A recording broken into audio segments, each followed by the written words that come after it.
참으로 안타까운 일이 벌어졌습니다. 한 남자의 인생이 단 몇 분 만에 송두리째 뒤바뀌었습니다. 가족과 함께 한국으로 향하려던 그 순간 타슈켄트 국제공항의 분주한 풍경 속에서 믿기 어려운 사건이 벌어졌습니다. 경찰들이 그를 향해 달려들며 밀수혐의라는 말과 함께 그의 손목에 차가운 수갑을 채웠고 가족의 출국마저 막아섰습니다. 그때 그의 가방 속에서 반짝이며 등장한 파란색 한국 여권이 경찰들의 얼굴을 순식간에 창백하게 만들었습니다. 과연 이 극적인 사건의 진실은 무엇일까요? 안녕하세요. 저는 이민재입니다. 원래 제 이름은 비르딘이었습니다. 우즈베키스탄의 먼지투성이 작은 마을에서 자라며 수많은 차별과 모욕 속에 살았지만 아버지의 고향 한국으로 돌아가라는 약속을 마음 깊이 새기고 가족과 함께 고향을 찾기 위한 여정을 시작했습니다. 오늘 이 극적인 순간을 여러분께 전하려 합니다.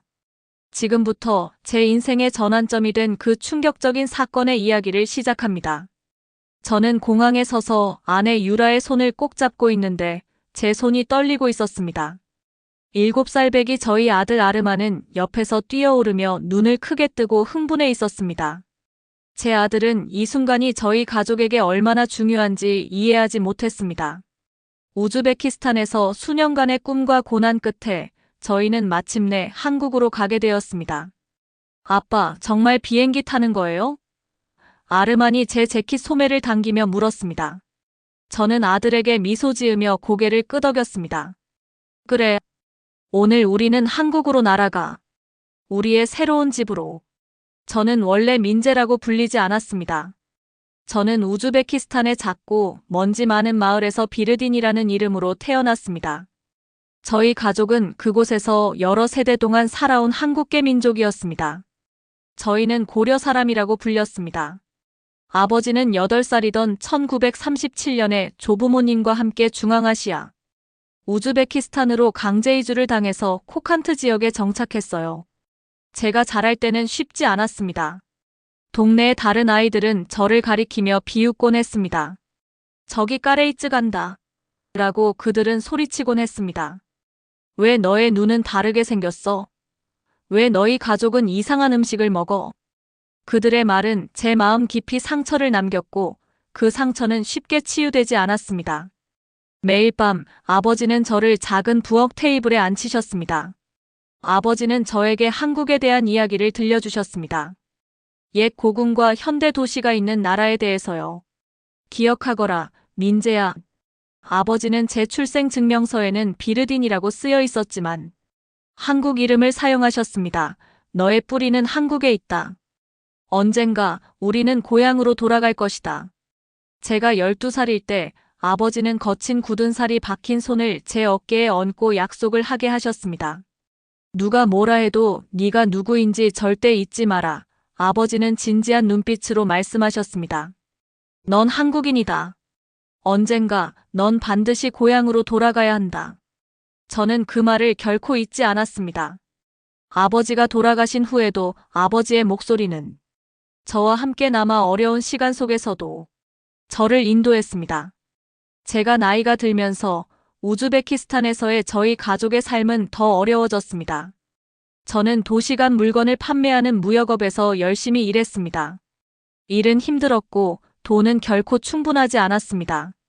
하지만 매일 밤 저는 사랑하는 아내와 아들 아르만의 웃음소리가 있는 집으로 돌아왔습니다. 그들은 제가 계속 나아갈 수 있는 힘을 주었습니다. 그러던 어느 날 놀라운 소식을 들었습니다. 한국 정부가 해외 동포들의 국적을 회복하도록 돕고 있다는 것이었습니다. 저는 필요한 모든 서류를 모으며 심장이 빠르게 뛰었습니다. 가족 기록, 조부모님의 오래된 서류들, 저희의 한국 혈통을 증명하는 모든 것을 찾았습니다. 그 과정은 길고 긴 3년이 걸렸습니다. 작성해야 할 양식이 너무 많았고 방문해야 할 사무실이 너무 많았으며 설득해야 할 공무원들이 너무 많았습니다. 첫 번째 해에는 증명 서류를 모으는 것만으로도 저의 인내심이 시험대에 올랐습니다. 할아버지의 문서들은 오랜 세월 동안 변색되고 찢어져 있었고 일부는 습기에 손상되어 읽을 수 없었습니다. 저는 밤늦게까지 낡은 가족 사진첩과 편지들을 뒤지며 증거를 찾았습니다. 한 번은 할아버지의 고향 마을 이름이 적힌 문서를 찾기 위해 300km나 떨어진 도시의 문서보관소를 방문해야 했습니다. 그곳까지 가는 비용을 마련하기 위해 저는 한 달 동안 야간 일을 했고 잠은 하루 4시간만 잤습니다. 두 번째 해에는 더 큰 난관에 부딪혔습니다. 모든 서류를 제출한 후 심사관은 저희 가족이 진짜 한국인이라는 혈통 증명이 불충분하다고 판단했습니다. 더 직접적인 증거가 필요합니다. 라고 그는 냉정하게 말했습니다. 저는 무너지는 심정으로 집에 돌아와 유라에게 소식을 전했습니다. 그날 밤 저는 베개에 얼굴을 묻고 소리 없이 울었습니다. 아버지에게 한 약속을 지킬 수 없을 것 같았습니다. 하지만 포기하지 않았습니다. 저는 먼 친척들을 찾아 나섰고 마침내 저의 증조할아버지의 형제의 손자를 발견했습니다. 그는 이미 한국으로 돌아가 살고 있었고 저의 혈연 관계를 확인하는 데 도움을 주었습니다. 그를 만나기 위해 저는 3번의 비자 거부를 겪었고 4번째 시도에서야 우즈베키스탄을 떠날 수 있는 임시 여행 허가를 받았습니다. 4번째 시도에서야 우즈베키스탄을 떠날 수 있는 임시 여행 허가를 받았습니다. 그리고 마침내 한국 대사관 면접 날이 왔습니다. 저는 새벽부터 일어나 제가 가진 유일한 정장을 다림질했습니다. 거울 앞에서 몇 시간 동안 한국어로 연습했고 할아버지가 들려주신 한국 이야기들을 모두 되새겼습니다. 대사관까지 가는 길은 쉽지 않았습니다. 버스는 2번이나 고장났고 마지막 10km는 걸어서 가야 했습니다.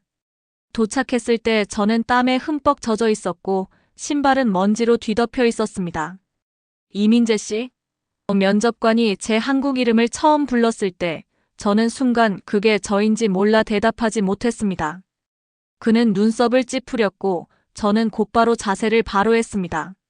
면접실은 차갑고 사무적이었습니다. 면접관의 책상 뒤에는 한국 국기가 걸려 있었고 벽에는 한국의 풍경 사진들이 걸려 있었습니다. 마치 고향으로 가는 창문을 보는 것 같았습니다. 왜 한국 국적을 원하십니까? 면접관이 날카롭게 물었습니다. 그의 목소리에는 의심이 가득했습니다. 단지 더 나은 삶을 위해서입니까? 아니면 다른 이유가 있습니까? 저는 깊은 숨을 들이쉬었습니다. 이 순간을 위해 수없이 연습했지만 갑자기 모든 단어가 사라진 것 같았습니다. 저는 아버지를 생각했고 아버지께서 저에게 들려주신 이야기들을 떠올렸습니다. 저는 집으로 돌아가고 싶습니다. 저는 떨리는 목소리로 말했습니다. 저는 한 번도 가보지 못한 고향을 그리워하는 사람입니다. 그 후 저는 아버지의 이야기, 할아버지의 이야기, 그리고 저희 가족이 어떻게 정체성을 지켜왔는지 이야기했습니다. 말을 할수록 제 목소리는 커졌고 저는 눈물을 참으며 제 마음을 모두 털어놓았습니다. 면접이 끝났을 때 면접관의 표정이 바뀌었습니다. 그는 안경을 벗고 저를 다시 바라보았습니다. 이민재 씨, 당신의 이야기에 감동받았습니다. 당신은 진정한 한국인의 정신을 가지고 있군요. 그 말을 들었을 때 저는 눈물을 더 이상 참을 수 없었습니다. 그것은 단순한 칭찬이 아니었습니다. 그것은 저의 정체성에 대한 인정이었습니다. 마지막 해에는 의료 검사, 추가 인터뷰, 그리고 끝없는 기다림이 있었습니다. 매일 아침 우체통을 확인하는 것이 저의 의식이 되었습니다. 한 번은 서류가 분실되어 모든 과정을 처음부터 다시 시작해야 했습니다. 유라는 저를 위로하며 포기하지 마세요. 우리는 할 수 있어요. 라고 말했지만 저는 그녀의 눈에서도 지친 기색을 볼 수 있었습니다. 때로는 한국 국적을 취득하는 일이 결코 일어나지 않을 것이라고 생각했습니다. 밤에는 악몽에 시달렸고 꿈에서 저는 항상 문서가 가득한 미로를 헤매며 출구를 찾지 못했습니다. 하지만 저는 아버지의 말씀을 기억하고 계속 전진했습니다. 그리고 모든 것을 바꾼 날이 왔습니다. 저는 공식 인장이 찍힌 편지를 받았습니다.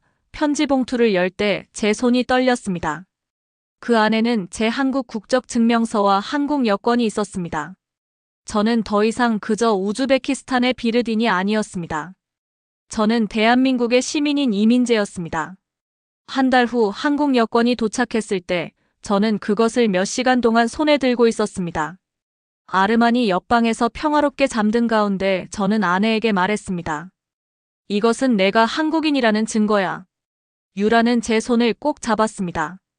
아내의 혈통은 한국인이 아니었지만 제 꿈을 자신의 것으로 받아들였습니다. 이것이 당신에게 모든 것을 의미한다는 걸 알아요. 그녀는 부드럽게 말했습니다. 그리고 저는 우리의 새로운 삶을 준비했어요. 그리고 며칠 후 우즈베키스탄 타슈켄트 국제공항에 도착했습니다. 인천 한국행 K2572 항공편이 15분 후에 탑승을 시작합니다. 스피커를 통해 안내방송이 나왔습니다. 우리 비행기야. 저는 유라에게 속삭였습니다. 우리를 집으로 데려갈 비행기야. 아르만이 다시 제 소매를 당겼습니다. 아빠, 울고 있어요? 아들이 저에게 물어볼 때까지 제 눈에 눈물이 맺혔다는 것을 알지 못했습니다. 저는 빠르게 눈물을 닦고 미소 지었습니다. 때로는 사람들이 행복할 때 울기도 한단다, 아르만. 아빠는 행복해요? 저는 아르만의 호기심 어린 눈을 바라보며 아르만의 높이에 맞춰 무릎을 꿇었습니다. 그래, 아들아. 오늘은 내 인생에서 가장 행복한 날이야. 우리는 한국으로 가고 있어. 우리 가족이 온 곳으로. 너는 상상할 수 있는 것보다 더 맛있는 음식을 먹게 될 거고. 그리고 가장 중요한 것은 네가 어디에도 속하지 않는다고 느낄 필요가 없을 거라는 거야. 아르만은 진지하게 고개를 끄덕였지만 저는 아르만이 이것이 무엇을 의미하는지 완전히 이해할 수 없다는 것을 알고 있었습니다. 어떻게 이해할 수 있겠습니까? 제 아들은 살면서 이방인이라는 느낌, 그리고 한 번도 본 적 없는 고향에 대한 그리움을 경험하지 않았으니까요. 저희가 탑승구로 걸어갈 때 아버지의 마지막 말씀이 제 마음에 울려 퍼졌습니다. 진정한 한국인이 되어 우리 가족에게 명예를 가져다 다오. 저는 바로 그렇게 하기로 결심했습니다. 하지만 보안 검색대에 가까워질수록 뭔가 잘못된 느낌이 들었습니다. 경비원들이 저희를 너무 자세히 살펴보고 있었습니다. 그들 중 한 명은 무전기에 대고 말하면서도 눈을 저에게서 떼지 않았습니다. 저는 유라의 손을 더 꽉 잡고 아르만을 저에게 더 가까이 당겼습니다. 모든 게 괜찮을 거야. 저는 말했습니다. 우리는 집으로 가는 거야. 저희의 한국으로의 여정이 먼저 제 정체성과 새로운 고향에 대한 모든 믿음을 시험할 두려움과 절망의 폭풍을 통과해야 한다는 것을 그때는 알지 못했습니다. 저는 유라의 손을 꼭 잡았습니다. 곧 탑승할 거야. 저는 평범하게 들리도록 노력하며 말했습니다. 그녀는 미소를 지었지만 저는 그녀의 눈에서 걱정을 볼 수 있었습니다. 아르마는 제 근처 바닥에 앉아 제가 깜짝 선물로 사준 작은 장난감 비행기를 가지고 놀고 있었습니다. 입으로 엔진 소리를 내며 비행기를 공중으로 날렸습니다. 곧 진짜 비행기를 타게 될 거야. 저는 그의 머리를 쓰다듬으며 말했습니다. 그때 저는 그들을 발견했습니다. 4명의 보안 요원이 저희를 향해 직진하고 있었습니다. 그들은 저희를 잡으러 오고 있었습니다. 제 심장이 빠르게 뛰기 시작했습니다. 당신이 비르딘입니까? 한 공항 경찰이 제 한국 이름 민재 대신 제 옛 우즈베크 이름을 사용하며 물었습니다. 제가 대답하기도 전에 저는 날카로운 딸깍 소리를 듣고 제 손목에 차갑고 단단한 것이 채워지는 것을 느꼈습니다. 충격에 저는 아래를 내려다보았습니다. 수갑이었습니다. 그들이 저에게 수갑을 채웠습니다. 무슨 일이죠? 저는 목소리가 떨리며 물었습니다. 분명 뭔가 실수가 있었을 겁니다. 당신은 불법 환전과 밀수 혐의로 체포되었습니다. 경찰은 주변 모든 사람이 들을 수 있을 정도로 크게 말했습니다. 제 주변의 세계가 느려지는 것 같았습니다. 사람들이 저희를 응시하는 것이 보였습니다. 한 여성은 마치 제가 위험한 사람인 것처럼 자신의 아이를 더 가까이 당겼습니다. 제 얼굴은 수치심으로 화끈거렸습니다. 이건 잘못된 겁니다. 저는 소리쳤습니다. 제 서류를 확인해 보세요. 저는 가족과 함께 고향으로 여행하는 한국인입니다. 유라는 일어나서 겁에 질린 하얀 얼굴로 제 팔을 잡았습니다. 제발요. 그녀는 경찰들에게 애원했습니다. 제 남편은 아무 잘못도 하지 않았어요. 아르마는 장난감 비행기를 떨어뜨리고 울기 시작했습니다. 아르마는 작은 팔로 제 다리를 감싸 안아 거의 아플 정도로 꽉 붙잡았습니다. 제 아들은 울부짖었습니다. 저는 아들을 안아 올려 위로하고 모든 것이 괜찮을 거라고 말해주고 싶었습니다. 하지만 할 수 없었습니다. 수갑 때문에 제 아들을 안아주는 것조차 할 수 없었습니다. 경찰들은 제 양팔을 잡고 저를 끌어당기기 시작했습니다. 제 발은 마치 돌로 만들어진 것처럼 무겁게 느껴졌습니다. 제 남편을 어디로 데려가는 거죠? 유라가 뒤에서 소리쳤고, 이 사람은 공항 보안 사무실에서 신문 받을 겁니다. 한 경찰이 그녀를 돌아보지도 않고 대답했습니다. 그들은 저를 창문이 없는 작은 방으로 밀어 넣었습니다. 방 안에는 바닥에 고정된 금속 테이블과 의자 3개 외에는 아무것도 없었습니다. 머리 위에 불빛은 윙윙거리며 깜빡였고 빈벽에 날카로운 그림자를 드리웠습니다. 한 경찰이 저를 의자에 밀어앉히는 동안 다른 한 명은 문 옆에서 경비를 섰습니다. 다른 경찰보다 나이가 많고 얼굴에 주름이 있는 사람이 서류 파일을 테이블에 탁 내려놓았습니다. 우리는 당신이 어떤 사람인지 알고 있습니다. 그는 차갑게 말했습니다. 지금 자백하면 일이 더 쉬워질 겁니다. 저는 아무 잘못도 하지 않았습니다. 저는 주장했고 분노가 제 두려움을 대체하고 있었습니다. 저는 이민재 한국인입니다. 저는 가족을 한국으로 데려가 새 삶을 시작하려 하는 한국인입니다. 제 여권을 확인해 보세요. 제 여권은 합법적입니다. 저는 단호하게 말했습니다. 한국 정부는 저를 한국인으로 인정합니다. 경찰들은 서로 눈길을 교환하고 다시 웃었습니다. 그들은 저를 믿지 않았습니다. 그들에게 저는 한국의 민재가 아니라 그저 우즈베키스탄의 비르딘일 뿐이었습니다. 제 가족은 어디 있습니까? 저는 물었습니다. 제 아내와 아들을 보고 싶습니다. 아내와 아이는 밖에서 기다리고 있습니다. 경찰이 말했습니다. 빨리 자백하면 가족을 더 빨리 볼 수 있습니다. 저는 잠시 눈을 감고 생각했습니다. 이런 상황에서 그는 어떻게 할까요? 그때 저는 한국 대사관 면접관이 저에게 말했던 것을 기억했습니다. 당신의 권리를 잊지 마세요. 당신은 이제 한국 국적입니다. 저는 눈을 뜨고 의자에 더 똑바로 앉았습니다. 저는 한국 대사관에 전화할 것을 요구합니다. 저는 명확하게 말했습니다. 저는 한국인이고 권리가 있습니다. 당신들은 저를 이렇게 부당하게 대우할 수 없습니다. 경찰들은 놀란 표정을 지었습니다. 그들은 이것을 예상하지 못했습니다. 저는 지금 한국 대사관에 전화하고 싶습니다. 저는 이번에는 더 큰 소리로 반복했습니다. 그리고 이 수갑을 풀어주세요. 저는 범죄자가 아닙니다. 가장 나이 많은 경찰이 눈살을 찌푸렸습니다. 오랜 시간 동안 그는 그저 저를 쳐다보았고 마치 제가 허세를 부리는지 아닌지 확인하려는 것처럼 보였습니다. 그는 마침내 말했습니다. 전화할 수 있습니다. 하지만 아무것도 바뀌지 않을 겁니다. 한 경찰이 전화기를 가지러 가는 동안 저는 깊은 숨을 들이쉬었습니다. 저는 사실 효과가 있을지 전혀 몰랐습니다. 저는 이전에 한국이 저를 보호해주기를 요청한 적이 없었습니다. 그들이 정말 저 같은 사람을 도울까요? 최근에야 국적 취득한 사람을, 한 번도 한국에 발을 들여놓은 적이 없는 사람을. 저는 그 작고 창문 없는 방에 앉아 침착함을 유지하려고 노력했습니다. 수갑은 여전히 제 손목을 꽉 조이고 있었고 손이 따끔거렸습니다. 경찰이 검은색 전화기를 가지고 돌아와 제 앞에 금속 테이블 위에 놓았습니다. 전화해봐. 그가 말했습니다. 5분 주겠습니다. 저는 전화기를 응시했습니다. 수년간 한국 국적 취득을 위해 다니다 보니 한국 대사관의 번호를 외우고 있었습니다. 무언가 잘못될 경우를 대비해서요. 여전히 수갑이 채워진 채로 저는 번호를 눌렀습니다. 제 손가락이 너무 많이 떨려서 2번이나 다시 시작해야 했습니다. 마침내 제대로 눌렀습니다. 전화가 1번, 2번, 3번 울렸습니다. 하지만 속으로 아무도 받지 않으면 어쩌지? 그들이 나를 도울 수 없다면 어쩌지? 머릿속이 혼란스러웠습니다. 대한민국 대사관입니다. 어떻게 도와드릴까요? 한 여성이 러시아어로 대답했습니다. 저는 깊은 숨을 들이쉬었습니다. 제 이름은 이민재입니다. 저는 우즈베키스탄 타슈켄트 국제공항에 가족과 함께 있는 한국인입니다.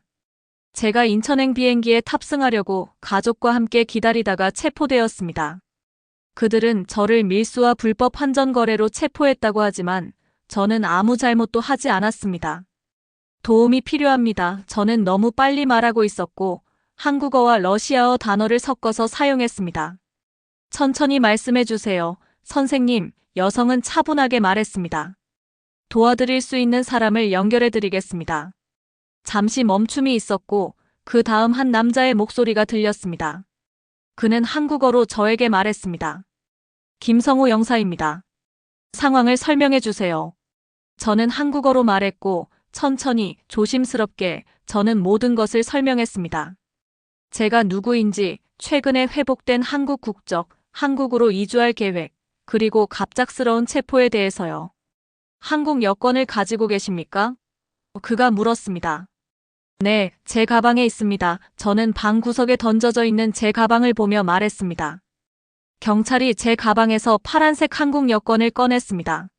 저와 영사님은 꺼낸 한국 여권의 여권 번호와 신분 확인을 마친 뒤에 영사관은 단호하게 말했습니다.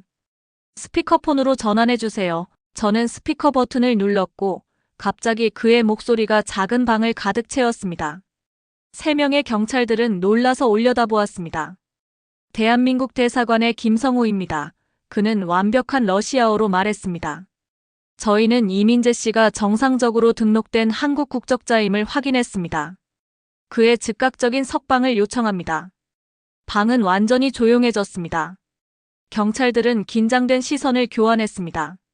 저희는 그가 불법 활동에 관여했다고 믿을 만한 이유가 있습니다라고 경찰이 말했지만 그의 목소리에는 확신이 없었습니다. 이민재 씨는 한국 정부의 보호 아래 있습니다. 영사님이 대답했고 그의 목소리는 강하고 명확했습니다. 만약 증거가 있다면 즉시 저희 대사관과 공유해 주시기 바랍니다. 그렇지 않으면 그는 가족과 함께 여행을 계속할 수 있도록 석방되어야 합니다. 수석경찰의 얼굴이 창백해졌습니다. 그는 다른 한 명에게 무언가를 속삭였고 그 경찰은 고개를 끄덕이고 빠르게 방을 떠났습니다. 저희는 그의 서류를 확인해야 합니다. 수석경찰이 말했습니다. 확인하세요. 기다리겠습니다. 영사님이 말했습니다. 민재 씨, 통화를 유지하세요. 이 일이 해결될 때까지 제가 함께 있겠습니다. 저는 일어나고 있는 일을 믿을 수 없었습니다. 제가 한 번도 만난 적 없는 사람이, 제가 한 번도 방문한 적 없는 나라에서 저를 위해 도움을 주고 있었습니다. 한국 정부가 저를 보호하고 있었습니다. 몇 분 후 3번째 경찰이 여권의 진위 검사를 하러 여권을 가지고 갔다가 다시 돌아왔습니다. 기다리는 몇 분은 몇 시간처럼 느껴졌습니다. 경찰들은 구석에 모여 작은 목소리로 대화했습니다. 저는 테이블에 앉아 전화기는 여전히 스피커로 켜진 채 그들이 말하는 것을 들으려고 노력했습니다. 제 손목은 수갑 때문에 아팠고 제 입은 두려움과 긴장으로 말랐습니다. 마침내 수석 경찰이 저에게 접근했습니다. 말없이 그는 열쇠를 꺼내 제 수갑을 풀었습니다. 저는 손목을 문질렀고 손에 피가 다시 흐르는 것을 느꼈습니다. 오해가 있었던 것 같습니다. 그는 뻣뻣하게 말했습니다. 그의 눈은 저의 눈을 마주치지 못했습니다. 가도 됩니다. 저는 움직일 수 없었습니다. 말할 수도 없었습니다. 민재 씨, 아직 거기 계십니까? 영사님의 목소리가 스피커를 통해 들려왔습니다. 네, 저는 간신히 말했습니다. 그들이 수갑을 풀어줬습니다. 가도 된다고 합니다. 좋습니다. 그가 말했습니다. 인천행 비행기는 2시간 후에 출발합니다. 당신과 가족은 여전히 탑승할 수 있을 겁니다. 한국에 도착하면 외교부로 오셔서 이 사건을 기록할 수 있도록 해주세요. 감사합니다. 저는 눈에 눈물이 고이며 속삭였습니다. 정말 감사합니다. 제가 떨리는 다리로 일어섰을 때 수석 경찰은 제 여권을 건넸습니다. 당신의 가족은 일반 좌석 구역에서 기다리고 있습니다. 그는 사과도 설명도 없이 말했습니다. 저는 제 여권을 받았습니다. 이 작은 파란색 책이 방금 저를 구했습니다. 그것은 단순한 서류가 아니었습니다. 그것은 제가 어딘가에 속한다는 증거였습니다. 저를 위해 나설 나라가 있다는 증거였습니다. 그 신문실을 걸어 나올 때 느낌은 마치 다시 태어나는 것 같은 기분이었습니다.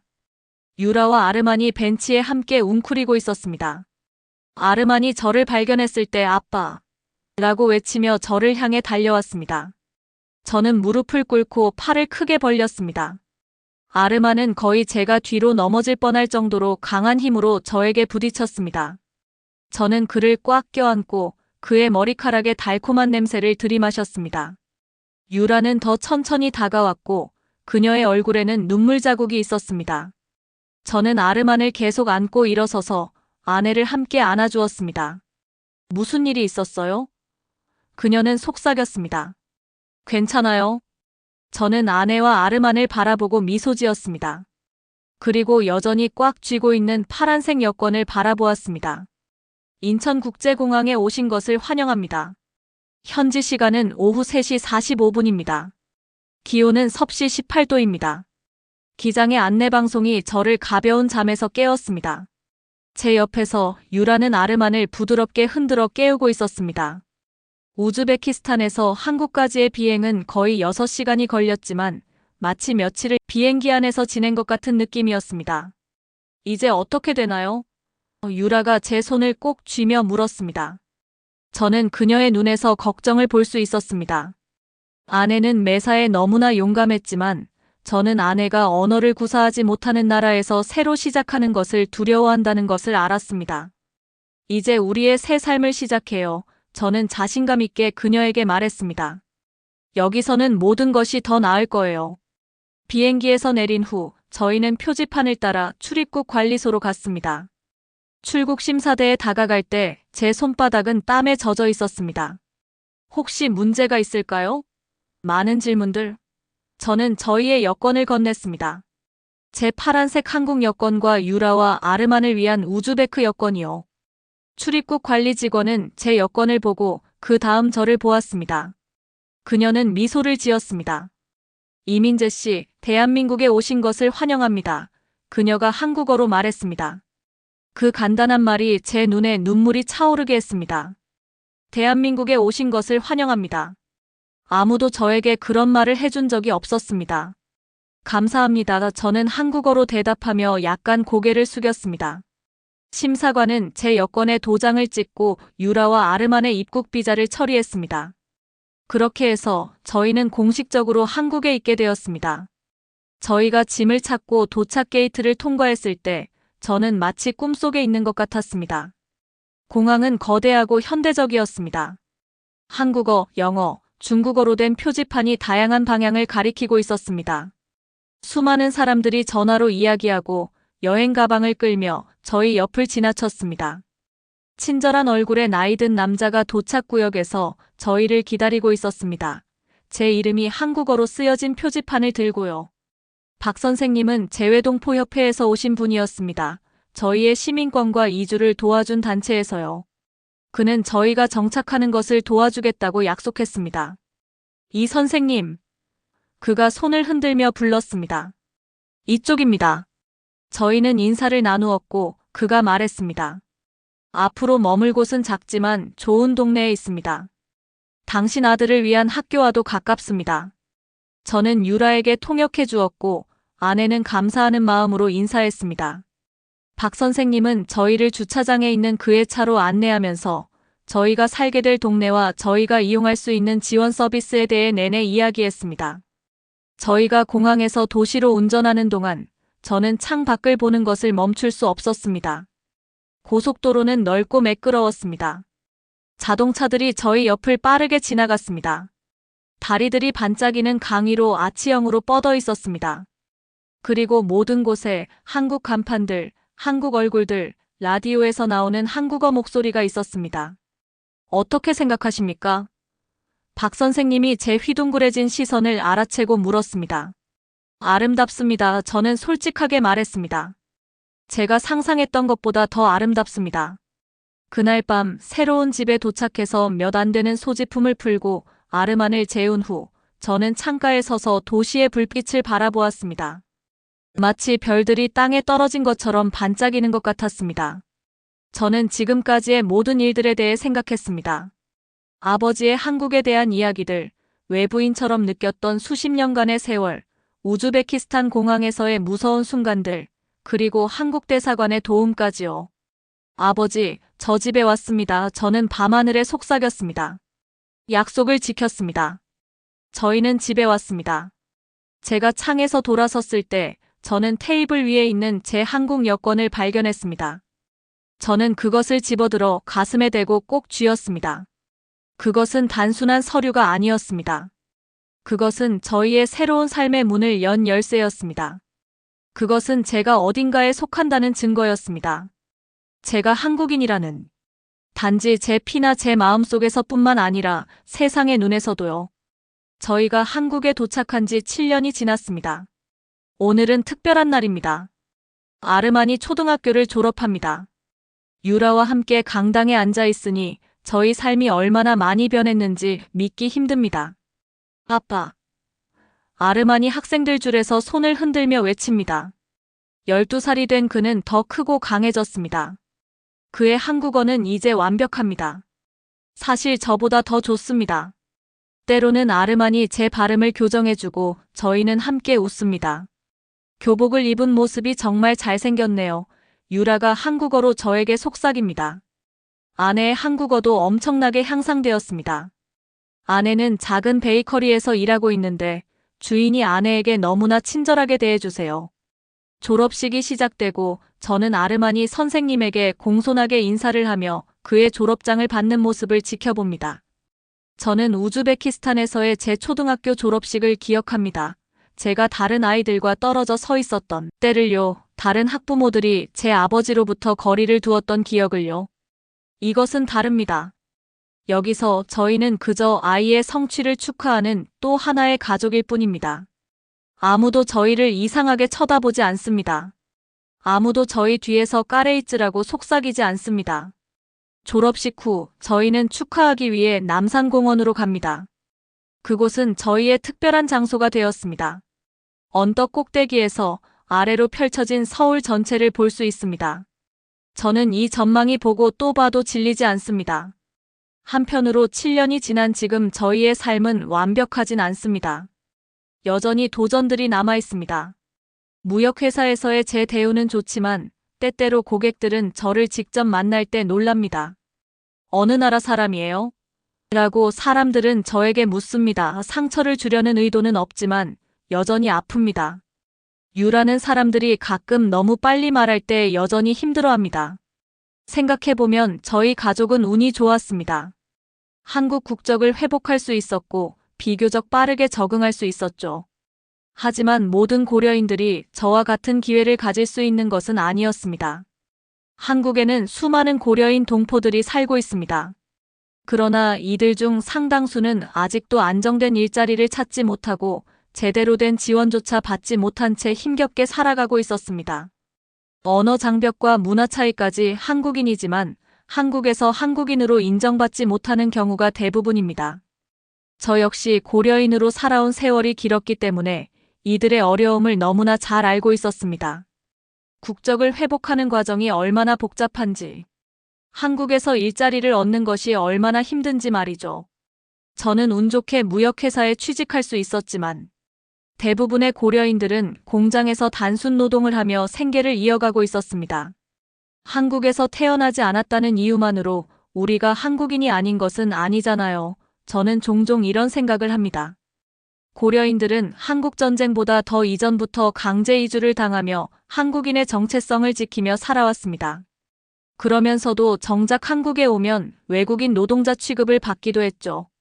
우리는 고려인이면서 동시에 한국인입니다. 그리고 이제는 우리가 한국을 위해 힘을 보탤 차례라고 생각합니다. 한국에서 살아가는 고려인들은 그 누구보다도 성실하게 일하며 한국 사회에 기여하고 있습니다. 다만 그 과정이 조금 더 수월해질 수 있도록 체계적인 지원이 필요할 뿐이죠. 한국 정부가 고려인들을 위해 더 많은 지원 정책을 마련해 준다면 수많은 고려인들이 한국에서 안정적으로 정착하고 한국 사회에 기여할 수 있을 것입니다. 조국으로 돌아온 사람들은 조국을 위해 살아야 한다. 할아버지가 늘 하시던 말씀이 떠올랐습니다. 저는 그 말을 마음속 깊이 새기고 있습니다. 언젠가 고려인들이 한국에서 이방인이 아니라 진짜 한국인으로 살아갈 수 있는 날이 오길 바랍니다. 그날이 올 때까지 저도 이곳에서 제 몫을 다하며 살아가겠습니다. 언덕 꼭대기에서 저희는 피크닉 담요를 펼치고 김밥, 치킨을 먹습니다.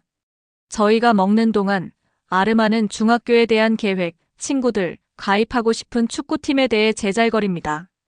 저는 조용히 주머니에서 한국 여권을 꺼냅니다. 저는 필요하지 않더라도 언제든지 어디든지 가지고 다닙니다. 이것이 제 아버지가 저에게 원했던 것, 제가 제 아들에게 원하는 것입니다. 우리가 누구인지에 대해 자랑스러워하고 의심 없이 한국인이라는 소속감을 느끼는 것이요. 한국은 바다 폭풍 속의 등대입니다. 저희를 집으로 인도했고 계속해서 앞으로 나아갈 길을 밝혀주는 등대입니다. 그 보호 아래 저희는 더 이상 이방인이 아닙니다. 저는 한국인으로 존엄성과 희망으로 삶을 살아가고 있습니다. 감사합니다. 오늘 우리는 한 고려인의 극적인 여정을 통해 대한민국의 위상을 다시 한번 확인했습니다. 한국 국적을 가졌다는 이유만으로 억울한 체포가 어렵지 않게 풀리고 당당히 조국으로 돌아올 수 있었습니다. 이것이 바로 대한민국의 힘입니다. 단순한 국적이 아닙니다. 한국 여권은 전 세계에서 신뢰받는 강력한 보호막이 되고 또한 대한민국은 국민을 끝까지 지켜주는 나라입니다. 과거 고려인들은 한반도를 떠나 머나먼 땅에서 차별과 고난을 견뎌야 했습니다. 그러나 대한민국은 이들을 잊지 않았습니다. 한국으로 돌아와 다시 자리 잡을 수 있도록 손을 내밀었고 이제 고려인들은 더 이상 이방인이 아닌 당당한 대한민국 국민으로 살아가고 있습니다. 여러분은 어떻게 생각하시나요? 대한민국이 다시 한번 자랑스럽지 않으십니까? 혹시 한국의 위상을 실감했던 순간이 있으신가요? 여러분의 경험을 댓글로 남겨주세요. 여러분이 알고 계신 대한민국의 놀라운 이야기를 함께 나누고 싶습니다. 대한민국의 위상은 오늘도 높아지고 있습니다. 우리 모두가 만드는 더 강한 대한민국. 자랑스러운 우리 조국. 긴 영상 끝까지 함께 해주셔서 정말 감사합니다. 여러분 오늘도 대한민국은 세계를 놀라게 하고 있습니다. 따뜻하고 자랑스러운 하루 보내세요. 오늘의 영상은 여기까지입니다. 감동 유튜브였습니다. 오늘의 사연 재미있게 보셨다면 좋아요와 구독 꼭 부탁드릴게요.